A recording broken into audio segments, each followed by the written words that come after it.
আজকে আমি বানিয়েছিলাম চিকেন চিজি মোমো। এটা খুবই টেস্টি হয়। তা চিকেন চিজি মোমো বানাবার জন্য প্রথমে আমি চিকেনগুলিকে কিমা করে কাটিয়ে এনেছিলাম দোকান থেকে।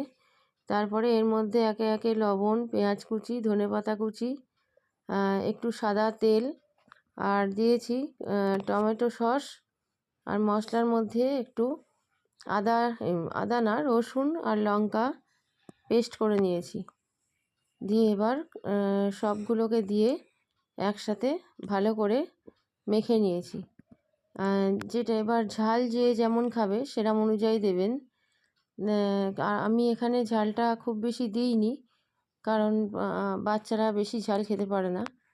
আর ওই রসুন, পেঁয়াজ আর লঙ্কা তিনটে, আর একটুখানি সামান্য ধনেপাতা কুচি ছিল, সেটাও আমি দিয়ে পেস্ট করে নিয়েছিলাম। সবগুলো মাখা হয়ে গেলে আমি ওটা আলাদা করে সরিয়ে রাখলাম। এইদিকে ময়দাটা সামান্য একটু লবণ আর মিষ্টি দিয়ে মেখে নিয়েছি, আর একটুখানি বাটার নিয়ে ময়দাটার গায়ে ভালো করে মাখিয়ে দিয়েছি, তাহলে সেন্টটা খুব ভালো আসে। আর মোমো বানাবার জন্যে যে স্যুপটা তৈরি হয়, সেই স্যুপটার জন্যে আমি বাটিতে একটু জল, পেঁয়াজ কুচি, ধনেপাতা কুচি, আর ওই যে চিকেনের যে পুরটা ওইটা, আর আদা রসুন পেঁয়াজ লঙ্কার যে পেস্টটা করেছিলাম, সেই মশলার বাটি ধোয়া জলটা দিয়ে ওটা ফোটাতে দিয়েছি খানিকক্ষণের জন্যে।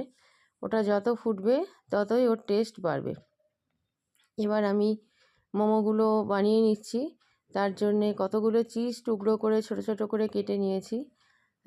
আর এগুলোকে লুচির মতো, ময়দাগুলোকে ছোট ছোট করে লুচির মতো করে বেলে নিয়ে তার মধ্যে চিকেনের পুর একটু বেশি করেই দিতে হবে, তাহলে খেতে ভালো লাগবে।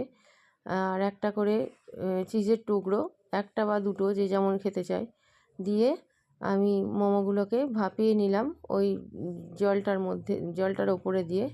আর কতটা জুসি হয়েছে দেখুন চিজগুলো দিয়ে।